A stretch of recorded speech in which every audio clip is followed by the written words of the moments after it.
नमस्कार, आप सुन रहे हैं न्यूज़ इंडिया जहां आपका बेहद स्वागत है। हम लेकर आ चुके हैं आज एक बार फिर से आपके लिए 21 मई की कुछ खास ताज़ा तरीन खबरें। लेकिन खबरों से पहले चलिए आज की टॉप हेडलाइंस पर डाल लेते हैं अपनी पहली नज़र।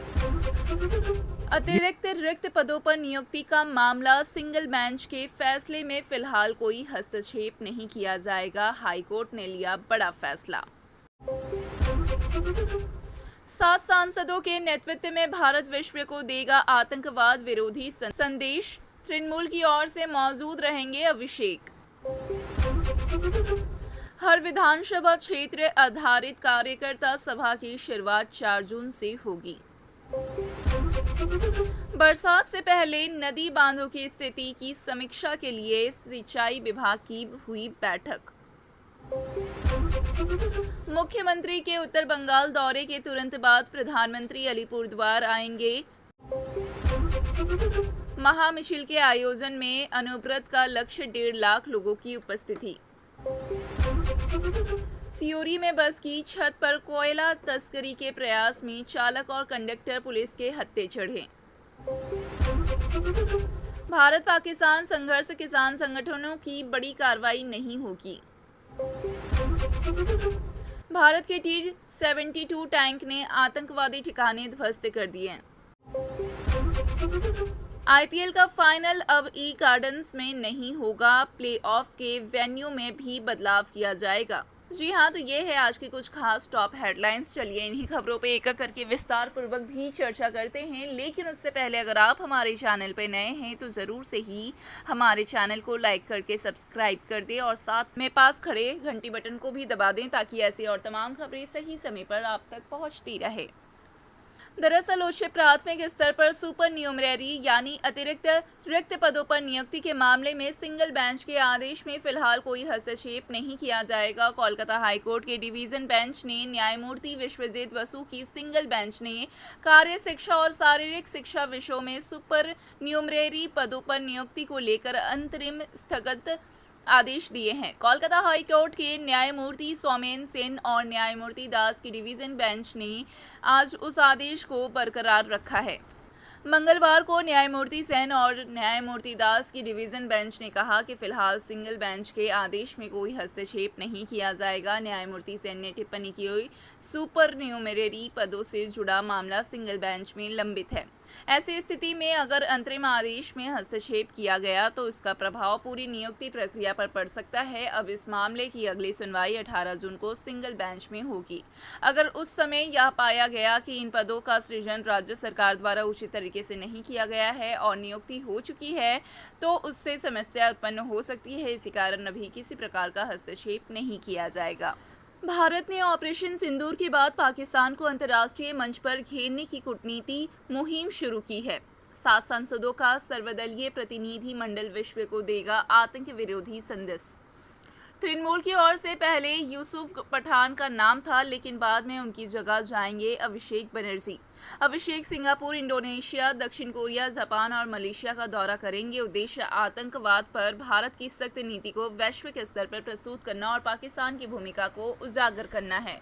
वहीं सोमवार शाम टीटागढ़ टाटा गेट स्थित तृणमूल के जिला कार्यालय में बराकपुर दमदम संगठनात्मक जिले की पहली बैठक के अध्यक्षता की सांसद पार्थ भौमिक ने और बैठक में राज्य के 2 प्रमुख मंत्री चंद्रिमा भट्टाचार्य और बत्सेव बसु भी मौजूद थे। इसके अलावा जिले के सभी विधायक, नगरपालिकाओं के चेयरमैन और वाइस चेयरमैन, पंचायत समिति के अध्यक्ष, टाउन और ब्लॉक अध्यक्ष भी उपस्थित थे। बैठक में जिले भर में प्रचार अभियान चलाने का निर्णय लिया गया। पार्थ भौमिक ने निर्देश दिया कि 4 जून से जिले की 14 विधानसभा क्षेत्रों में अलग अलग कार्यकर्ता सभाएं आयोजित की जाएंगी। पहली सभा में आमडांगा से शुरू होगी और अंतिम सभा राजरहाट में होगी। इन कार्यकर्ताओं सभाओं में स्थानीय विधायकों को अलावा वक्ताओं की एक सूची भी तैयार की जाएगी। सभी में मतदाता सूची पर विशेष ध्यान देने को कहा गया है और 21 जुलाई की रैली की तैयारियां भी इसी के साथ शुरू करने का निर्देश दिया गया है। गौरतलब है कि पार्थ भौमिक पहले भी 2021 में बराकपुर दमदम संगठनात्मक जिले के तृणमूल अध्यक्ष रह चुके हैं। बाद में तापस रॉय ने यह पद संभाला था, लेकिन 4 मई 2024 को उन्होंने पद से इस्तीफा देकर बीजेपी में शामिल हो गए, जिससे यह पद खाली हो गया था। अब 2025 में पार्टी ने एक बार फिर से पार्थ भौमिक पर भरोसा जताया है। पार्थ भौमिक ने कहा कि संगठनात्मक जिले में भाटपाड़ा को छोड़कर बाकी सभी विधानसभा सीटें तृणमूल के पास हैं और इस बार वे भाटपाड़ा भी जीतने के लिए पूरी तरीके से प्रतिबद्ध है।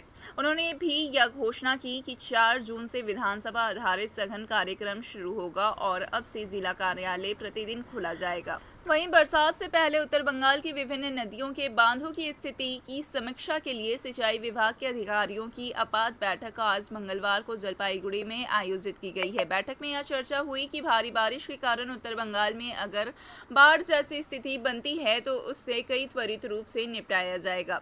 सिंचाई विभाग ने जानकारी दी कि 1 जून से उत्तर बंगाल में कंट्रोल रूम शुरू किया जाएगा। जलपाईगुड़ी, कुचबिहार, अलीपुरद्वार और दार्जिलिंग जिले के सिलीगुड़ी उपमंडल की विभिन्न नदियों में लगभग 150 स्थानों पर बांधों के मरम्मत कार्य चल रहे हैं। इस कार्य पर कुल 10.5 करोड़ रुपए खर्च हो रहे हैं। सिंचाई विभाग के उत्तर पूर्व क्षेत्र के कार्यवाहक मुख्य अभियंता कृष्णेदु भौमिका ने बताया कि सिक्किम में झील आपदा के कारण 2023 से तीस्ता नदी की स्थिति लगातार खराब है। नदी बार बार अपना प्रवाह मार्ग बदल रही है, जिससे कटाव की आशंका भी बढ़ गई है। हालांकि विभाग पूरी तरीके से सतर्क है और सभी बांधों पर कड़ी नजर रखी जा रही है।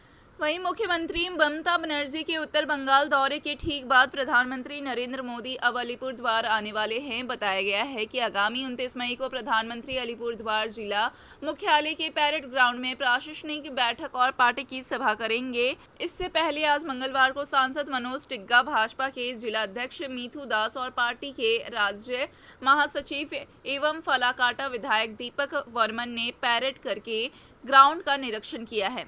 इसके अलावा प्रधानमंत्री की सभा आयोजन को लेकर पार्टी के जिला नेतृत्व ने क्षेत्रीय पार्टी कार्यालय में एक बैठक भी की है। सांसद मनोज टिग्गा और दीपक वर्मन ने बताया कि प्रधानमंत्री नरेंद्र मोदी 29 मई को प्रशासनिक बैठक और पार्टी सभा में शामिल होने के लिए अलीपुरद्वार आएंगे। वहीं बोलपुर में आगामी 26 मई को महामिছিল का आयोजन जिला तृणमूल नेतृत्व द्वारा किया जा रहा है। सोमवार दोपहर बोलपुर के तृणमूल कांग्रेस कार्यालय में इसकी तैयारी बैठक होगी और जिसमें बोलपुर महाकुमा के नेता शामिल होंगे। बैठक में कोर कमेटी के सदस्य अनुव्रत मंडल, मंत्री चंद्रनाथ सिन्हा, लखपुर के विधायक अभिजीत सिंह, जिला सचिव सुदीप्त घोष सहित कई नेता मौजूद हैं।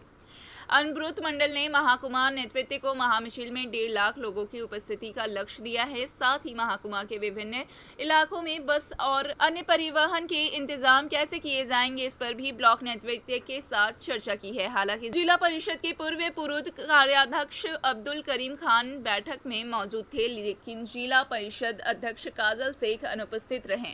ज्ञात हो कि अनुव्रत मंडल ने रामपुर हाट से जिले के 3 महाकुमों में 26, 25 और 27 मई को महामिছিল का आह्वान किया है। रविवार को बोलपुर के तृणमूल कार्यालय में कहीं न कहीं बैठक होगी और इसका निर्णय भी जिला कोर कमेटी ने मंजूरी के साथ दिया है। वहीं महामिছিল शांति निकेतन रोड के पास बोलपुर के डाक बांग्ला मैदान से शुरू होकर चौरस्ता तक होगा, जहां एक संक्षिप्त जनसभा की भी आयोजना की जाएगी। बैठक के बाद अनुव्रत मंडल ने कहा कि बोलपुर के महामिছিল में 1.5 लाख लोग शामिल होंगे, जिससे शहर पूरी तरह सन्न रह जाएगा। उन्होंने कहा कि संगठन के लिए जितने अधिक कार्यकर्ता और समर्थक सड़कों पर उतरेंगे, उतना ही पार्टी के लिए अच्छा होगा। वहीं सियोरी में कोयला तस्करी के लिए निजी बस का इस्तेमाल करने का मामला सामने आया है। सोमवार सुबह चंद्रपुर बस स्टैंड के पास एनफोर्समेंट ब्रांच ने छापा मारकर यात्री से भरी एक निजी बस की छत से लगभग 30 बोरे कोयला बरामद किया है। प्रत्येक बोरे में लगभग 40 किलो कोयला था, जिसके चालक और कंडक्टर बिना किसी वैध कागजात के लेकर जा रहे थे। इस कार्रवाई में बस के चालक मोजहार खान और कंडक्टर बुद्धदेव दास को गिरफ्तार कर चंद्रपुर थाना पुलिस को सौंप दिया गया है। उन्हें मंगलवार को अदालत में पेश किया जाएगा। पुलिस अधिकारियों ने बताया कि यह कार्रवाई गुप्त सूचना के आधार पर की गई है। जांच में पता चला कि यह तस्करी झारखंड में चोरी छुपे सियोरी में कोयला और लाने और बेचने की योजना के तहत की जा रही है।